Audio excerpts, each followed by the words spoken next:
Selamat pagi semuanya. Tuhan memberkati saudara sekalian.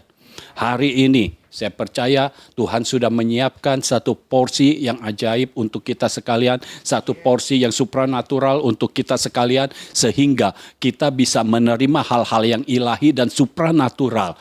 Karena Tuhan sedang bergerak di tengah-tengah kita. Mujizatnya sedang terjadi di tengah-tengah kita. Itu akan terlihat oleh kita. Kita bukan hanya mendengar saja. Di sana ada mujizat. Di sini ada mujizat. Ya, di sebelah sana ada mujizat. Ya, di timur ada mujizat, di barat ada mujizat, di selatan ada mujizat, di utara ada mujizat. Kita bukan hanya mendengar saja, tapi kita akan merasakan sendiri. Di tempat ini, di dalam hidup saya ada mujizat. Dan di dalam rumah saya ada mujizat, di dalam keluarga saya ada mujizat. Karena Tuhan sedang bergerak di tengah-tengah kita. Pahlawan iman yang sudah dibangkitkan oleh Tuhan tidak pernah akan terputus. Sampai saat ini Tuhan akan tetap membangkitkan para pahlawan iman. Nah, kalau kita melihat ketika Nuh dibangkitkan, karena Nuh mewarisi apa yang dimiliki oleh Henokh. Nuh hidup bergaul dengan Allah sehingga Nuh mendapat kasih karunia dari Allah. Dan waktu Nuh diperintahkan untuk membuat bahtera, itu firman Tuhan datang hanya kepada Nuh. Ya. Semua firman yang diberikan sebelum Nuh keluar dari bahtera, firman Tuhan datang hanya kepada Nuh. Tapi setelah keluar dari bahtera, firman Tuhan datang kepada Nuh dan anak-anaknya. Karena apa? Tuhan mau membuat multiplikasi. Itu sebabnya Tuhan berfirman, berbuahlah dan bermultiplikasi. Perhatikan ayatnya, berbuah terlebih dahulu, baru bisa bermultiplikasi. Jangan mengharapkan kita bisa memultiplikasikan hal yang sesuai dengan keinginan Allah kalau kita tidak berbuah. Kita harus berbuah terlebih dahulu. Nah, ketika keluar, kenapa Tuhan berfirman bukan hanya kepada Nuh, tapi juga kepada anak-anaknya? Karena ketika firman Tuhan datang kepada Nuh, Nuh membuat bahtera. Nah, perlu saudara ketahui, membuat bahtera itu bukan dalam waktu singkat. Bukan sehari, 2 hari. Ingat, zaman dahulu tidak ada mesin-mesin untuk potong pohon. Karena semua kayu berasal dari pohon. Semua papan berasal dari pohon. Dan pohonnya harus dipilih. Nah, Nuh harus memotong. Nah, Nuh tidak mungkin bekerja sendirian. Artinya apa? Anak-anaknya ikut membantu. Kenapa kita bisa mengambil kesimpulan seperti itu? Karena ketika Nuh mengajak istrinya, anak-anaknya, dan mantu-mantunya masuk ke dalam bahtera, mereka ikut. Artinya apa? Ada ketaatan di dalam kehidupan anak-anak Nuh. Karena ada ketaatan di dalam hidup anak-anak Nuh, maka ketika keluar dari bahtera, Tuhan berfirman bukan hanya kepada Nuh, tapi juga kepada anak-anaknya. Kalau saudara hidup di dalam ketaatan, maka percayalah firman Tuhan bukan hanya datang kepada hamba Tuhan, tetapi firman Tuhan juga akan datang ke dalam hidupmu. Dan engkau memiliki firman yang sama seperti yang Bapakmu terima. Anak-anak Nuh menerima firman yang sama seperti Nuh menerima dari Tuhan. Hanya yang jadi masalah, sebelum keluar dari bahtera, mereka hidup dalam ketaatan. Tetapi mereka tidak bisa berbuah. Kehidupan yang seperti Nuh tidak ada di dalam kehidupan anak-anaknya. Itu sebabnya salah satu anaknya yang bungsu, anak Nuh yang bungsu. Padahal anak ini sudah menerima firman untuk berbuah dan bermultiplikasi. Maksudnya multiplikasi apa? Multiplikasi yang sama seperti Nuh. Berarti anak-anaknya harus mencontoh Nuh terlebih dahulu. Ketika kehidupan Nuh sudah ada di dalam kehidupan Sem, Ham, dan Yafet, maka kehidupan mereka akan diturunkan kepada keturunan-keturunannya. Itulah cara Tuhan. Jadi bermultiplikasi seperti itu. Kehidupan Nuh jadi bukan hanya kepada satu orang, tetapi kepada banyak orang. Dimultiplikasikan. Tetapi apa daya? Sem, Ham, dan Yafet tidak bisa berbuah seperti Nuh. Malah Ham berbuat dosa. Ya, dia berbuat dosa sehingga Ham menjadi terkutuk. Dan dari Ham, ya, dari Ham keturunannya lahirlah Kus. Dari Kus lahirlah Nimrod. Dari Nimrod itu yang membuat adanya dewa matahari.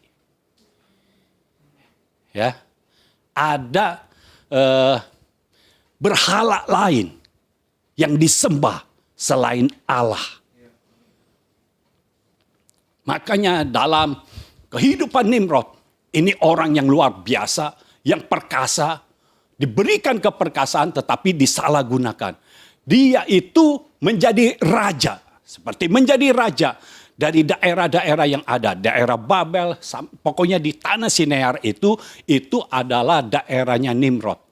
Dan sampai orang-orang mau datang kepada Nimrod. Mereka berkumpul di Sinear. Lalu apa yang mereka lakukan? Ketika orang-orang fasik berkumpul, tujuannya satu. Mau melawan Allah yang Maha Kuasa. Mau melawan Allah yang Maha Tinggi.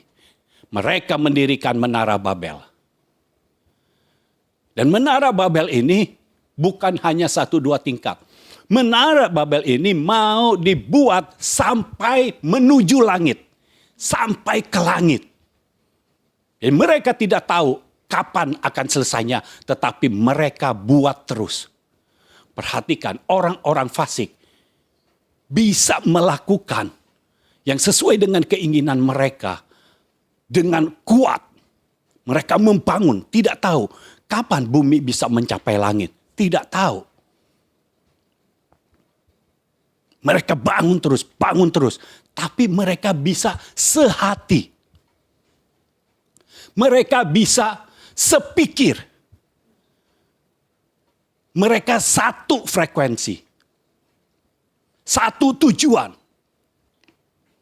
Nah, kita sebagai orang-orang yang sudah ada di dalam Tuhan, seharusnya kita bisa satu hati, satu pikiran, satu tujuan, satu frekuensi. Mereka semua satu frekuensi, punya tujuan yang sama. Bangun Menara Babel yang tingginya sampai ke langit. Tidak ada di antara mereka yang berkata, jangan sampai setinggi langit, setengahnya aja. Nggak ada. Nggak ada yang berkata, oh saya mendingan kerjanya nanti aja ya. Kalau sudah selesai sampai di atas, baru saya bagian finishingnya. Nggak ada.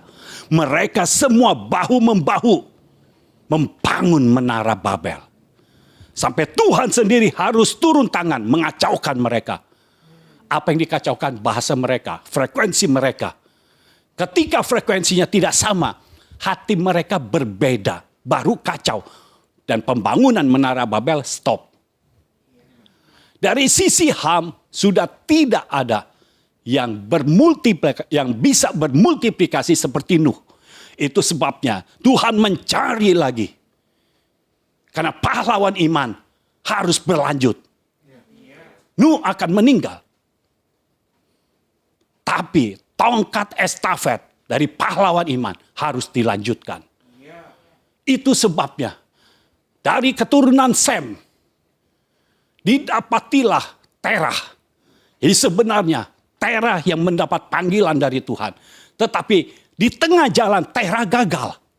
Karena apa? Dia punya hati untuk Haran, anaknya yang meninggal di Ur Kasdim. Sehingga dia terhenti di Haran. Dia terhenti di kota Haran. Kemungkinan kota itu diberi nama oleh Terah. Dia terhenti di situ. Dan sekali lagi, tongkat estafet tidak boleh berhenti. Tuhan memanggil Abraham. Jadi tongkat estafet itu sampai kepada Abraham. Nah, kenapa pada akhirnya kita melihat kok Tuhan memilih Abraham? Nah, perhatikan di dalam Ibrani 11 ayat yang ke-7 ini tentang Nuh. Karena iman, maka Nuh dengan petunjuk Allah tentang sesuatu yang belum kelihatan, dengan taat mempersiapkan bahtera untuk menyelamatkan keluarganya. Dan karena iman, ia menghukum dunia dan ia ditentukan untuk menerima kebenaran sesuai dengan imannya. Pahlawan iman harus dipenuhi dengan kebenaran. Harus memiliki ketaatan Taatan itu ciri dari pahlawan iman. Nah, kalau kita lihat di dalam kitab Roma pasal 4 ayat yang ketiga.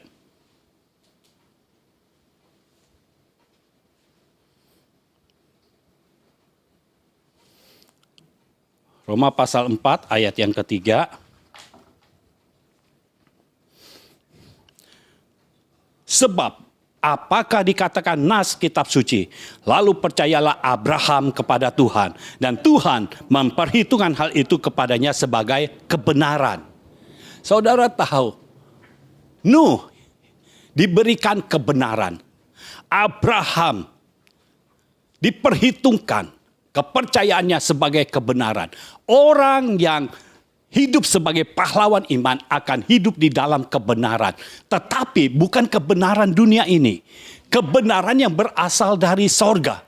Itu sebabnya ketika Yesus berkata, carilah dahulu kerajaan Allah dan kebenarannya. Artinya apa? Ketika kita mencari kerajaan Allah, otomatis kebenarannya akan ikut juga. Akan ada di dalam kita. Ketika kita menerima kerajaan Allah itu, kebenarannya akan ada di dalam kita. Dan apakah kebenaran itu? Kebenaran adalah percaya kepada Tuhan Yesus Kristus, percaya kepada Tuhan yang menciptakan langit dan bumi, percaya bahwa firman Tuhan pasti digenapi, percaya bahwa Tuhan selalu memberikan kita kebenaran. Dan Roh Kudus yang ada di dalam kita selalu menuntun kita kepada segala kebenaran. Jadi kebenaran yang dimaksud adalah kepercayaan. Kalau kita percaya, maka kepercayaan kita akan diperhitungkan sebagai kebenaran. Haleluya. Itu sebabnya ketika dicari mana pahlawan iman yang selanjutnya, didapatilah Abraham. Karena di dalam Abraham ada kebenaran. Kebenarannya didapat dari mana? Karena dia percaya kepada firman. Dia percaya kepada perkataan Tuhan. Tidak tergoyahkan, dia percaya, kepercayaannya itu diperhitungkan sebagai kebenaran. Karena itu, perhatikan, Abraham ketika hidup, siapa yang menghampiri dia dan siapa yang dihadapi oleh Abraham? Para raja. Ke Mesir dia berhadapan dengan Raja Mesir. Ya. Di Gerar dia berhadapan dengan Abimelek. Lalu di Sodom, Raja Sodom itu datang kepadanya setelah dia mengalahkan Kedorlaomer. Raja-raja datang. Kenapa? Karena kebenaran itu membuat Abraham hidup di dalam kerajaan. Kebenaran dari surga akan membuat kita hidup di dalam kerajaan.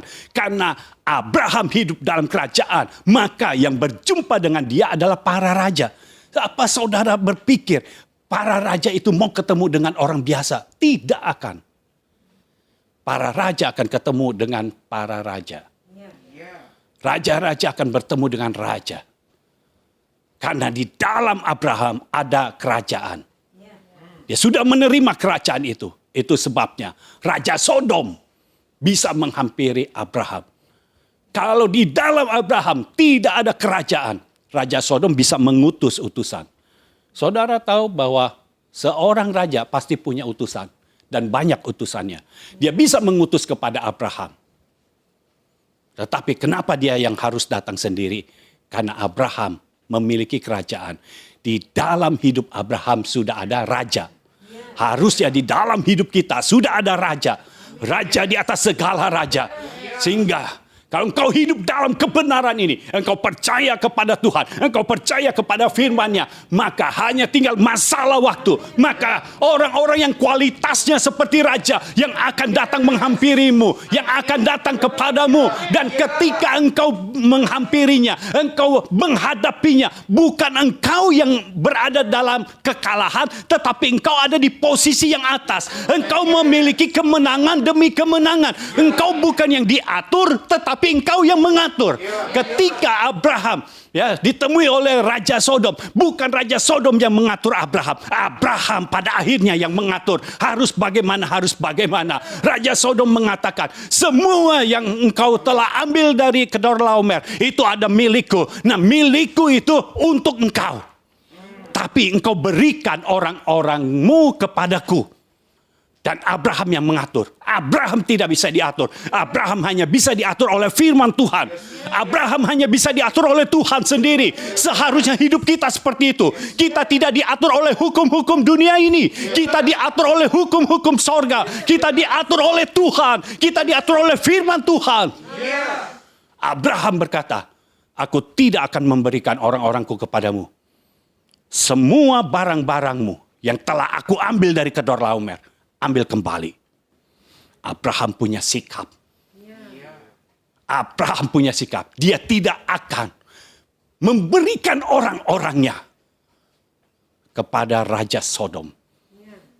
Dengar, seorang bapak tidak akan memberikan anaknya kepada yang lain. Saudara harus tahu itu. Dan orang-orang Abraham begitu taat kepada Abraham. Ketika dipanggil, ayo kita serbu ke Kedorlaomer. Karena di sana ada keponakanku yang ditahan. Bukan karena ada harta benda, tapi karena ada keponakanku yang ditahan. Mereka semua bangkit. Padahal orang-orang Abraham itu banyak yang berasal dari luar. Tapi mereka sudah menjadi satu karena mereka tinggal di situ dan mereka menjadi anak rohaninya Abraham. Mereka membantu Abraham. Bukan untuk agenda mereka. Karena tidak ada saudara mereka yang diculik oleh Kedorlaomer. Tapi untuk kepentingan Abraham. Bukan kepentingan mereka. Tapi untuk kepentingan mereka. Kepentingan Abraham. Mereka menyerbu Kedorlaomer. Sampai Kedorlaomer ditaklukkan. Dan Lot diambil kembali. Beserta dengan semua jarahannya. Bukan karena kepentingan mereka, tapi kepentingan Abraham. Seharusnya seperti itulah. Sehingga para raja bisa menghampiri Abraham. Ketika Raja Sodom menghampiri Abraham, Abraham pun punya sikap. Orang-orang yang sudah dilatih oleh Abraham, artinya anak-anak rohaninya, sudah dilatih. Abraham yang menyampaikan firman Tuhan terus kepada orang-orangnya. Orang-orang ini tidak akan diberikan kepada siapapun juga. Nah, orang-orang ini adalah yang lahir dalam kehidupannya. Ketika Tuhan bekerja, tidak peduli di situ ada kepentinganmu atau tidak. Kalau engkau sesuai dengan apa yang Bapakmu sedang hadapi, engkau mau bergabung. Dan ketika engkau bersama-sama, maka kemenangan besar akan terjadi di dalam hidupmu. Karena kemenangan itu bukan hanya kemenangan Abraham, tapi kemenangan Abraham dan orang-orangnya. Terbukti Raja Sodom menginginkan orang-orangnya Abraham. Jadi jangan pernah saudara berpikir kalau saudara bekerja untuk Bapa, ya itu untuk Bapa. Ternyata tidak. Terbukti Raja Sodom bukan minta Abrahamnya. Bukan minta, engkau harus ikut aku. Enggak, orang-orangmu ikut aku. Kalau Tuhan sedang bergerak, artinya siapapun kita yang hidup di dalam Tuhan akan diangkat oleh Tuhan. Akan terlihat. Tidak akan disembunyikan, akan terlihat. Tuhan yang Maha Kuasa akan bertindak di dalam kehidupan kita, mengangkat semua saudara. Kalau engkau hidup di dalam roh, dan engkau hidup berendam di dalam firman, maka Tuhan sendiri akan bertindak di dalam hidupmu. Amin. Lalu kita lihat, berarti sekarang karena Abraham sudah menerima tongkat estafet itu, sekarang tongkat estafet ada di dalam tangan Abraham. Ayat yang ke-8 kita mulai. Karena iman Abraham taat. Ketika ia dipanggil untuk berangkat ke negeri yang akan diterimanya menjadi milik pusakanya. Lalu ia berangkat dengan tidak mengetahui tempat yang ia tujui. Karena iman, ia diam di tanah yang dijanjikan itu seolah-olah di suatu tanah asing. Dan di situ ia tinggal di kemah dengan Ishak dan Yakub yang turut menjadi ahli waris janji yang satu itu. Sebab ia menanti-nantikan kota yang mempunyai dasar, yang direncanakan dan dibangun oleh Allah. Karena iman, ia juga dan Sarah beroleh kekuatan untuk menurunkan anak cucu. Walaupun usianya sudah lewat, karena ia menganggap Dia yang memberikan janji itu setia. Itulah sebabnya, maka dari satu orang, malahan orang yang telah mati pucuk, terpancar keturunan besar, seperti bintang di langit dan seperti pasir di tepi laut, yang tidak terhitung banyaknya. Dalam iman, mereka semua ini telah mati sebagai orang-orang yang tidak memperoleh apa yang dijanjikan itu, tetapi yang hanya dari jauh melihatnya dan melambai-lambai kepadanya, dan yang mengakui bahwa mereka adalah orang asing dan pendatang di bumi ini. Jadi dalam ayat yang ke-13 dikatakan mereka itu semua sudah mati dalam iman. Artinya apa? Pahlawan-pahlawan iman itu sudah mati dalam iman. Tapi mereka tidak memperoleh apa yang dijanjikan itu. Mereka hanya bisa melihat dari jauh. Tapi waktunya akan segera tiba. Mereka tidak melihat dari jauh lagi, mereka akan melihat dari dekat. Bahwa janji itu digenapi. Digenapinya dalam hidup siapa? Hidup pahlawan iman. Jadi kalau kita tidak beriman, tidak mungkin kita bisa mewarisi janji ini. Tapi kita mewarisinya karena kita memiliki iman. Tulis poin-poinnya untuk pahlawan iman yang seperti Abraham ini. Abraham pergi ke negeri yang akan menjadi milik pusakanya, tetapi tidak diberitahu di mana. Abraham pergi ke negeri yang akan menjadi milik pusakanya, tetapi tidak diberitahu di mana. Kejadian 12 ayat 1.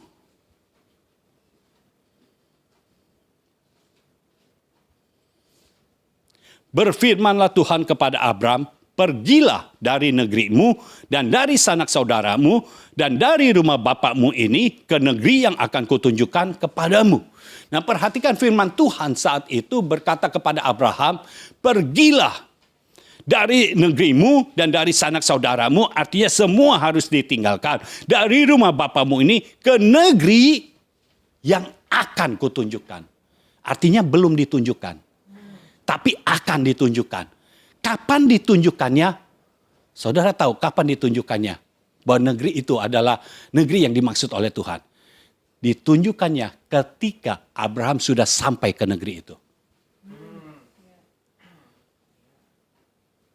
Nah, saudara bisa membayangkan, artinya Abraham tidak tahu menahu tempat itu. Sampai dia sudah ada di tempatnya, dia tidak tahu kalau itu tempat yang dimaksud oleh Tuhan. Setelah Tuhan berkata, ini tempatnya. Artinya apa? Dengan iman, dia meyakini.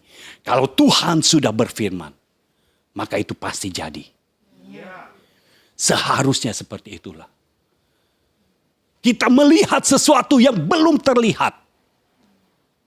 Tetapi kita melangkah. Karena apa? Karena ada firman. Kalau ada firman, kita melangkah. Tidak ada firman, kita tidak melangkah. Kalau ada firman, kita melangkah, kita akan sampai ke tempat yang dimaksud oleh Tuhan. Abraham tidak tahu jalan menuju tanah perjanjian. Tetapi ketika dia melangkah, Tuhan menuntunnya sampai kepada tempat tujuannya. Karena ada firman. Berarti setelah firman ini muncul, dalam langkah-langkah hidup Abraham ada firman lagi. Kalau semuanya ditulis, kitab Kejadian ini akan sangat-sangat tebal sekali. Dan saudara nanti tidak akan baca. Jadi udah cukup segini aja kitab Kejadiannya. Supaya saudara baca sampai habis. Asal enggak saudara baca Alkitab Kejadian terus. Kapan ke Wahyunya? Keluaran aja enggak sampai. Kalau bicarakan soal Tuhan berfirman terus kepada Abraham. Tapi Tuhan tahu mana yang penting. Mana yang bisa mengubah kehidupan kita. Ketika kita mau seperti Abraham. Kita pergi sesuai dengan firman. Saya tidak minta saudara pergi dari rumah. Ya. Karena ini firmannya untuk Abraham. Saudara tidak disuruh pergi ke tanah perjanjian kan. Jadi saudara tetap di rumah. Nah, untuk di rumah saudara harus mendapatkan firman. Berdoa, minta firman. Karena Tuhan pasti berfirman. Untuk saudara berfungsi di rumahmu sebagai agen perubahan. Sehingga rumahmu mengalami perubahan. Di situ hadirat Tuhan harus ada setiap hari. Bukan hanya sekali-sekali. Harus ada setiap hari. Ya, rasa hormat harus ada di dalam rumah. Kasih sayang harus ada di dalam rumah. Ya. Jadi saudara ditempatkan Tuhan di rumahmu masing-masing supaya saudara menjadi agen perubahannya. Saudara tahu seorang agen tidak merepresentasikan dirinya. Dia harus membawa dari pusat. Ya, dari pusat, dari kantor pusat dia bawa. Saudara lihat saja, agen properti. Dia tidak akan bilang rumahnya semau dia. Tapi rumah yang sudah ada, itulah yang dia sampaikan. Agen asuransi, sama. Dia tidak akan membawa dengan kata-katanya sendiri. Tapi dari asuransinya. Kita agen dari kerajaan sorga. Agen perubahan. Artinya apa? Semua yang ada di dalam sorga itu yang kita bawa ke dalam rumah kita. Bukan yang dari dunia ini. Itu kerajaan yang berbeda. Kerajaan kita dari kerajaan sorga. Kita bawa ke rumah kita. Dan kita menjadi agen perubahan. Bukan mengubah sistem. Bukan mengubah sistem kerajaan sorga. Kita mau mengubah apa yang ada di sekitar kita sesuai dengan kerajaan sorga. Sesuai dengan isi hati Tuhan. Tuhan mau di rumah kita ada apa. Nah, itu yang harus terjadi. Sehingga ketika ada orang masuk ke dalam rumah saudara, mereka sudah bisa merasakan hadirat Tuhan. Haleluya. Ya, mereka yang sedang cemas, gelisah, begitu masuk, kok damai, kok sejahtera ya. Di sini kayaknya plong, gitu ya. Jadi saudara bisa buat seperti itu karena engkau adalah agen perubahan dari sorga. Lalu perhatikan ayat yang kedua. Setelah firman Tuhan datang kepada Abraham supaya Abraham melakukannya pergi, maka semua resources yang diperlukan oleh Abraham diberikan oleh Tuhan. Aku akan membuat engkau menjadi bangsa yang besar. Jadi bukan Abraham yang akan membuat hidupnya menjadi bangsa yang besar. Tapi Tuhan. Dan memberkati engkau. Serta membuat namamu masyhur. Dan engkau akan menjadi berkat. Artinya semua Tuhan yang akan melakukannya. Bukan kerja kerasnya Abraham. Bukan kepintaran Abraham. Kita tidak tahu Abraham pintar atau tidak. Tetapi Tuhan yang akan membuat Abraham menjadi bangsa yang besar, dan Tuhan akan memberkati Abraham serta membuat nama Abraham menjadi masyhur. Dan Abraham akan menjadi berkat. Perhatikan, untuk kita menjadi berkat, kita harus diberkati terlebih dahulu. Artinya apa? Kalau kita mengikuti firman, perhatikan ayat yang ke-1 tadi. Kalau kita mengikuti firman, ayat yang kedua baru terjadi. Ketika perintah Tuhan datang dalam hidup kita dan kita melangkah, maka resourcesnya Tuhan berikan. Lalu ayat yang ketiga, aku akan memberkati orang-orang yang memberkati engkau. Dan mengutuk orang-orang yang mengutuk engkau. Dan olehmu semua kaum di muka bumi akan mendapat berkat. Jadi ini secara otomatis. Orang-orang yang memberkati Abraham, tiba-tiba hidupnya diberkati. Karena Tuhan yang bekerja. Tetapi orang-orang yang mengutuk Abraham, tiba-tiba dia menjadi terkutuk. Langit menjadi tembaga dalam hidupnya. Tidak ada berkat Tuhan mengalir dalam kehidupannya. Dia harus kerja keras. Untuk menghasilkan sesuatu, dia harus kerja keras.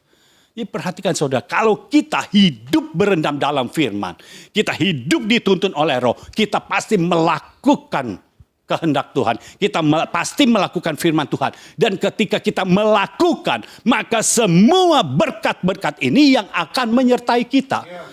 Bukan karena kuat dan gagah kita. Tapi karena roh Tuhan yang ada pada kita. Haleluya. Ayat keempat berkata, lalu pergilah Abram seperti yang difirmankan Tuhan kepadanya. Dan Lot pun ikut bersama-sama dengan dia. Abram berumur 75 tahun ketika ia berangkat dari Haran. Poin yang kedua, Abraham taat dan pergi. Nah, ini yang harus kita ketahui. Ketaatan selalu disertai dengan tindakan. Ketaatan tidak akan teruji taat atau tidak kalau tidak ada tindakan. Tapi ketika ada tindakan baru ketahuan taat atau tidak. Abraham taat, tapi sayang. Ini yang disayangkan. Abraham taat, tapi tidak akurat. Karena dia disuruh pergi dari sanak saudaranya, tapi dia bawa sanak saudaranya, yaitu Lot. Saudara, kalau tidak akurat, di depan akan ada masalah yang besar. Lot ini bukan masalah yang kecil. Karena hidup Abraham yang penuh dengan damai sejahtera, ketika semakin banyak hartanya, Lot pun semakin banyak hartanya, maka gembala Abraham dan gembala Lot jadi bertengkar. Jadi ada keributan yang sebelumnya Abraham tidak pernah ada keributan. Jadi ada keributan, ada masalah. Jadi kalau ketaatan kita lakukan tanpa keakuratan, Tuhan tetap akan memberkati kita, tetapi masalah yang besar ada di depan kita. Itu sebabnya kalau kita taat, lakukanlah dengan keakuratan. Kalau keakuratan ada, maka masalah yang tidak perlu itu tidak akan ada dalam hidup kita sekalian. Ya, lalu Kejadian 13 ayat 18. Jadi di sini saya sampaikan firman tentang Abraham sesuai dengan kitab Ibrani. Ya. Kejadian 13 ayat yang ke-18. Sesudah itu Abram memindahkan kemahnya dan menetap di dekat pohon-pohon tarbantin di Mamre dekat Hebron. Lalu didirikannya mezbah di situ bagi Tuhan. Ini setelah Abraham berpisah dari Lot. Baru diberitahu bahwa tempat dia adalah yang dimaksud oleh Tuhan. Baru dia bisa melihat tanah perjanjian. Begitu luar biasa. Janji Tuhan tidak pernah kecil. Dengar ini, tidak pernah kecil. Karena Tuhan adalah Allah yang maha besar. Allah yang maha kaya, dia selalu memberikan kita yang besar. Nah, kalau kita tidak punya kapasitas yang besar, kita tidak akan bisa menerima yang besar-besar. Itu sebabnya perlu kapasitas rohmu terus diperbesar. Supaya engkau bisa menerima yang besar itu. Ketika halangan dari hidup Abraham berpisah dari Abraham. Lot berpisah dari Abraham. Barulah mata Abraham terbuka.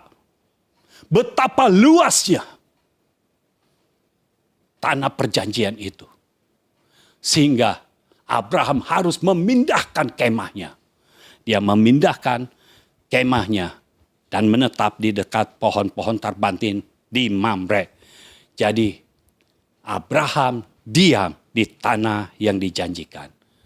Tanah perjanjian yang di awal Abraham tidak pernah tahu ada di mana. Tetapi ketika dia melangkah, Tuhan menuntun Abraham sampai kepada tujuan. Kalau kita taat di dalam Tuhan, Tuhan akan menuntun kita sampai kepada tujuan. Ya, Allah kita yang luar biasa. Lanjut, Kejadian 35 ayat yang ke-27.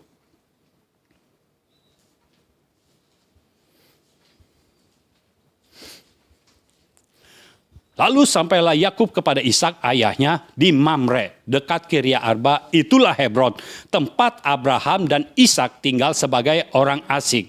Jadi artinya di kemah itu, Abraham jadi satu kemah dengan Ishak dan Yakub. Saudara, sebagai seorang anak harus satu kemah dengan bapa. Ishak satu kemah dengan bapaknya Abraham. Yakub satu kemah dengan Abraham dan Ishak. Harus satu kemah. Karena apa? Kita adalah orang yang telah ditetapkan Tuhan menjadi orang benar. Ketika engkau ditetapkan menjadi anak dari seorang bapa rohani, engkau harus satu kemah. Maksudnya satu kemah apa? Engkau harus berada di tempat di mana Tuhan mau engkau berada. Seperti bapakmu berada di tempat di mana Tuhan mau bapakmu berada. Lalu kemah bicara tentang pengayoman. Karena kemah itu membuat Abraham, Ishak dan Yakub itu terhindar dari panas matahari dan hujan. Itu kemah. Ya. Jadi kita harus satu kemah. Di dalam kemah itu akan terjadi hubungan di mana Abraham bisa berbicara kepada Ishak. Abraham bisa memberitahu tentang Allah kepada Ishak. Abraham bisa memberitahu sehingga Ishak mengalami pengenalan akan Allah. Dan Ishak menurunkannya kepada Yakub. Itu yang harus terjadi dalam hidup kita. Kita harus bermultiplikasi, berbuah dan bermultiplikasi. Lalu perhatikan, Ishak dan Yakub menjadi ahli waris janji Tuhan. Dari Ibrani yang tadi, ya kalau kita baca Ibrani pasal 11 tadi, ayat yang ke-9 berkata, karena iman ia diam di tanah yang dijanjikan itu, seolah-olah di suatu tanah asing, dan di situ ia tinggal di kemah dengan Ishak dan Yakub yang turut menjadi ahli waris janji yang satu itu. Di zaman Abraham lah warisan mulai ada. Anak-anaknya menjadi ahli waris. Karena dalam kehidupan Nuh, anak-anaknya tidak menjadi ahli waris. Mereka tidak mewarisi kehidupan Nuh. Tetapi Ishak dan Yakub, dia mewarisi kehidupannya Abraham. Makanya kalau saudara perhatikan kehidupan Ishak, itu mirip dengan Abraham. Ya, dia mau berangkat ke Mesir. Abraham sebelumnya pernah berangkat ke Mesir. Tapi Tuhan tidak kasih. Karena di Mesir Abraham berbuat salah. Dengan mengatakan Sarah itu bukan istrinya. Sarah itu adiknya. Sarah itu saudaranya. Itu salah. Itu sebabnya Ishak tidak boleh ke Mesir. Dia harus tetap di Gerar. Dan ketemu lagi dengan Abimelek. Karena apa? Ishak diberkati. Dan kebenaran ada dalam hidup Ishak. Artinya apa? Ishak hidup dalam kerajaan sehingga yang datang kepada Ishak raja. Kelasnya raja. Ya, Abraham dihampiri oleh raja, Ishak dihampiri oleh raja juga. Ya. Jadi Ishak menerima warisan. Dalam kehidupan Abraham lah warisan itu mulai ada. Kita bersyukur. Itu sebabnya Abraham menjadi titik awal di mana Tuhan bekerja. Makanya kita bukan mewarisi janji Tuhan kepada Adam, tapi kita mewarisi janji Tuhan kepada Abraham. Karena di dalam kehidupan Abraham, janji Tuhan kepada Adam itu ada juga di dalamnya. Berbuah dan bermultiplikasi itu ada di dalam kehidupan Abraham. Kita akan berbuah dan bermultiplikasi. Ishak jadi sama dengan Abraham. Kalau kita perhatikan, ya, Henokh hidupnya berkenan kepada Allah, tetapi anaknya tidak ditulis hidupnya berkenan kepada Allah. Tidak ditulis bahwa Tuhan berkenan kepada anaknya Henokh. Tetapi kepada Nuh dikatakan bahwa Tuhan memberikan kasih karunia-Nya kepada Nuh. Tapi anak Nuh tidak mendapatkannya. Kenapa? Hidupnya berbeda dari Nuh. Nah, di zaman Abraham lah. Makanya kita disebutnya keturunan Abraham. Keturunan orang percaya. Karena kepercayaan Abraham ini yang diperhitungkan Tuhan sebagai kebenaran. Ishak jadi bisa melanjutkan tongkat estafet itu. Yakub bisa melanjutkan tongkat estafet itu. Kalau kita lihat sebelum-sebelumnya, kan tidak ada. Dari Habel belum beristri jadi tidak punya anak. Tapi Nuh, Henok keturunannya tidak mewarisi. Sampai keturunan yang Nuh itu keturunan yang keempat. Baru mewarisi kehidupan Henok. Tapi dari Nuh, anak-anaknya tidak mewarisi. Ya, malah dari anak Nuh itu muncullah Nimrod. Ya, keturunannya muncul Nimrod. Itu sebabnya harus diperbaiki lagi. Kontrak perjanjiannya ada yang baru. Yaitu sekarang kepada Abraham. Abraham dipanggil. Tadinya mau Terah. Tapi Terah baru setengah langkah. Nggak bisa melupakan Haran.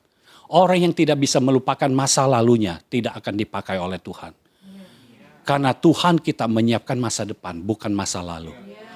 Kita harus melangkah ke masa depan. Jadi di zaman Abraham lah, ahli waris itu baru ada. Itu sebabnya kita sekarang bisa menjadi ahli waris. Kita bersyukur untuk kehidupan Abraham. Lalu kalau kita lihat dalam ayat 11 dan 12. Ya, Ibrani 11 ayat 11 dan 12.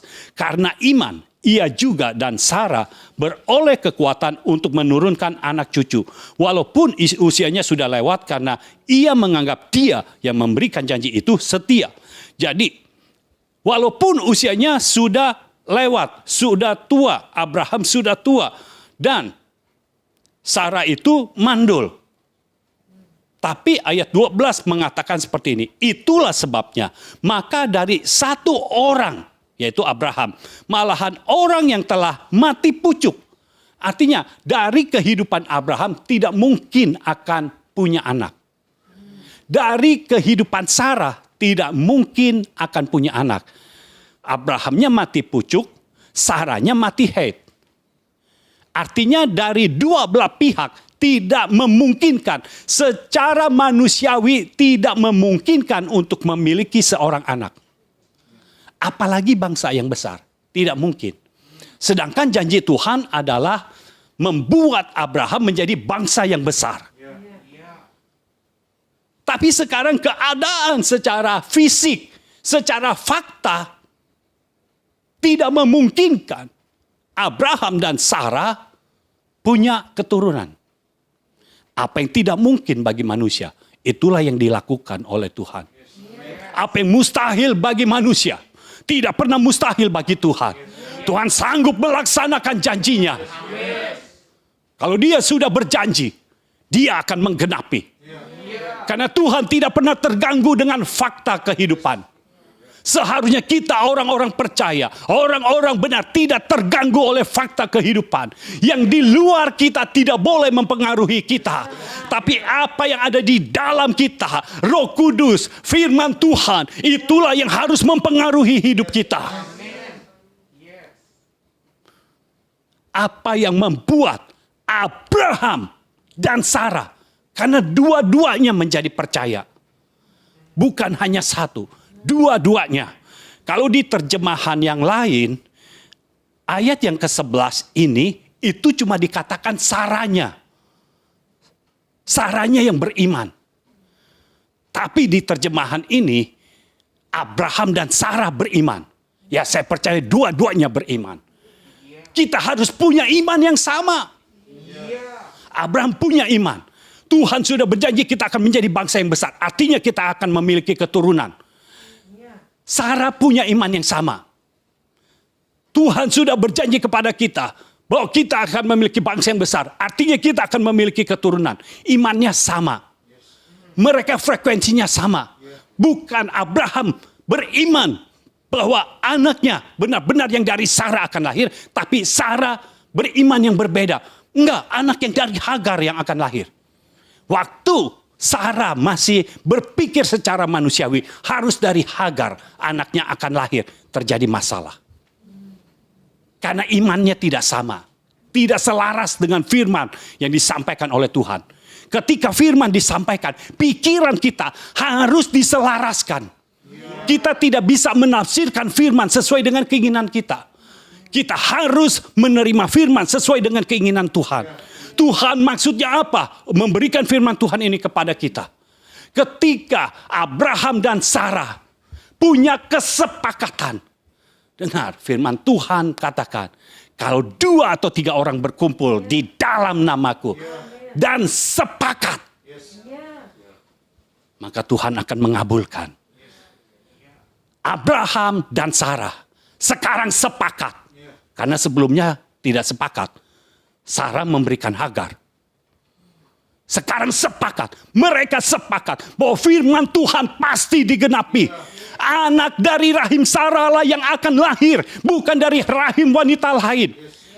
Tapi masalahnya sekarang Abrahamnya sudah makin tua. Sudah mati pucuk. Sudah tidak bisa memberikan yang terbaik lagi untuk rahim Sarah. Dan Sarahnya mandul. Dari dulu belum pernah melahirkan. Tetapi, oh haleluya. Kalau firman sudah ada di dalammu. Roh Kudus ada di dalammu. Artinya firman Tuhan harus terjadi. Firman harus terjadi. Ketika Abraham dan Sarah bersepakat. Memiliki iman yang sama. Memiliki frekuensi yang sama.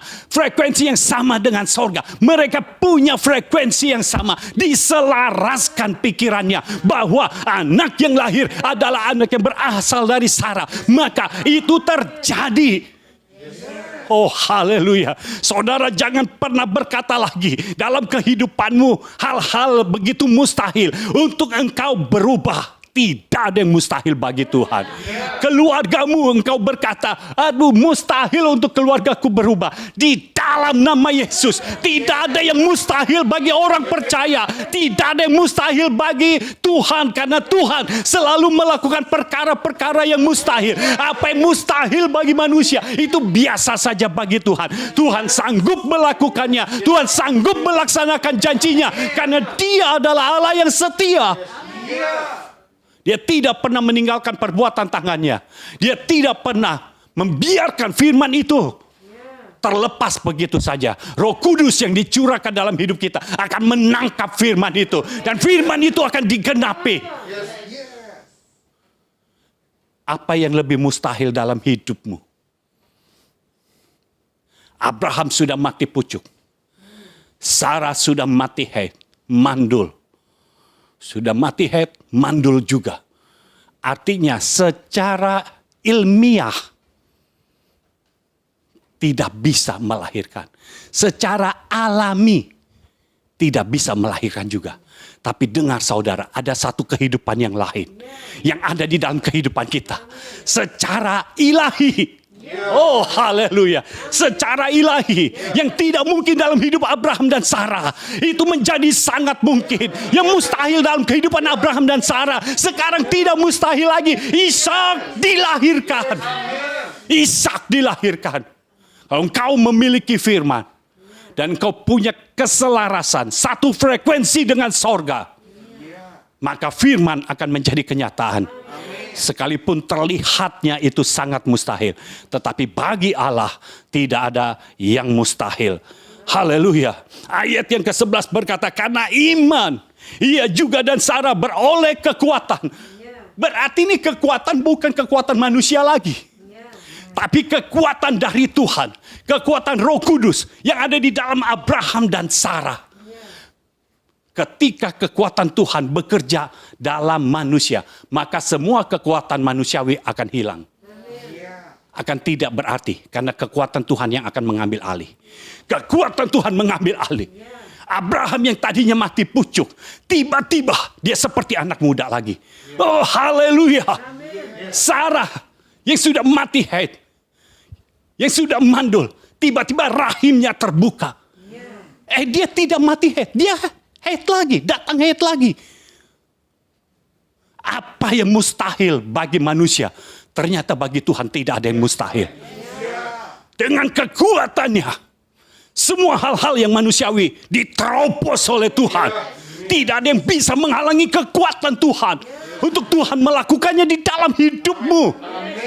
Pegang firman Tuhan kuat-kuat. Dan kau akan mendapati bahwa Allah adalah Allah yang setia.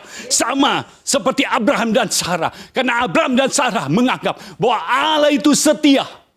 Karena mereka menganggap Allah itu setia. Maka mereka mendapatkan firman yang menjadi kenyataan. Saya mau bacakan di dalam terjemahan sederhana Indonesia.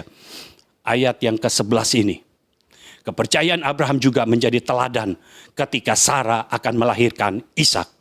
Biarpun mereka sudah tua dan Sarah mandul, tetapi Allah, jadi bukan obat-obatan, bukan suntikan-suntikan dari dokter, tetapi Allah membuat Sarah bisa mengandung. Haleluya, kemandulan stop. Kemandulan secara rohani dan secara jasmani stop. Nah, Tuhan yang akan bergerak saat ini. Sehingga mereka mendapatkan keturunan. Hal ini terjadi. Kenapa hal ini bisa terjadi? Hal ini terjadi karena Abraham percaya dan percayanya itu penuh. Abraham percaya penuh bahwa Allah setia dan akan menepati janjinya. Haleluya. Walaupun sekarang tidak terlihat. Anak yang mau dilahirkan oleh Sarah itu belum dilihat. Tetapi Abraham percaya. Percaya dengan penuh bahwa Allah bisa melaksanakan janjinya. Allah akan melaksanakan janjinya. Apa yang menjadi firman Tuhan di dalam hidupmu? Firman apa yang ada di dalam hidupmu? Janji apa yang ada di dalam hidupmu? Kalau itu berasal dari Tuhan, maka dengan kekuatan Tuhan, semua kekuatan manusiawi, semua halangan dari manusiawi akan dihancurkan. Karena kekuatan Tuhan akan menang. Dan karena Tuhanlah akan membuat semua yang mustahil itu menjadi tidak mustahil. Semua firman dan janji itu akan menjadi kenyataan. Sekarang bangsa yang besar yang dijanjikan oleh Tuhan ini mulai bisa terlihat. Karena apa? Sudah ada keturunan. Ishak sudah lahir. Artinya bisa ada bangsa yang besar. Karena harus ada keturunan terlebih dahulu untuk menciptakan satu bangsa yang besar. Dan sekarang awalnya Tuhan sudah menetapkan dalam kehidupan Abraham. Ishak sudah dilahirkan dan Ishak adalah anak perjanjian. Saya percaya ketika kita hidup di dalam janji Tuhan, ketika kita hidup dalam firman Tuhan, maka kepercayaan kita akan diperhitungkan Tuhan sebagai kebenaran. Dan karena Tuhan memperhitungkan kita sebagai kebenaran, maka semua firman, semua janji itu akan digenapi dengan kekuatan Tuhan. Bukan kekuatan manusia, bukan kuat dan gagah manusia, tetapi oleh roh Tuhan yang ada di dalam kita. Haleluya. Mari angkat tanganmu dan kita berdoa. Haleluya, haleluya. Haleluya. Haleluya. Terima kasih Tuhan untuk firman-Mu. Kami percaya Tuhan, firman ini adalah firman yang berasal dari sorga. Kami percaya firman dan janji-Mu akan digenapi Tuhan. Sama seperti apa yang telah Kau lakukan dalam kehidupan Abraham dan Sarah. Secara manusia itu tidak mungkin. Secara fakta itu tidak mungkin. Tetapi secara ilahi itu sangat mungkin. Karena Engkau bekerja di dalam setiap firman, dalam setiap janji yang Kau berikan kepada kami. Terima kasih Bapa untuk semua hal yang telah Kau berikan kepada kami. Kami percaya Tuhan, Kau akan terus bekerja dalam hidup kami. Sampai kami benar-benar bisa melakukan semua firman, semua perintah-Mu Tuhan. Untuk kami lakukan dengan taat dan akurat. Berikan kami kekuatan Tuhan. Untuk kami bisa melakukan firman-Mu. Untuk kami bisa hidup dalam frekuensi yang sama dengan Bapa kami. Sehingga kami punya frekuensi yang sama dengan sorga. Biar pikiran kami selaras. Sesuai dengan apa yang Tuhan inginkan. Sehingga tidak ada satupun pencuri yang bisa mengambil harta berharga ini. Benih firman Tuhan yang ada di dalam hidup kami. Kami percaya benih firman Tuhan ini akan bertumbuh dalam hidup kami. Dan akan berbuah 100 kali lipat. Kami percaya karena Tuhan sudah berfirman, Tuhan yang akan menggenapinya. Tidak ada satupun firman yang akan dibiarkan gugur. Semua pasti digenapi sesuai dengan firman Tuhan. Haleluya. Terima kasih Bapa.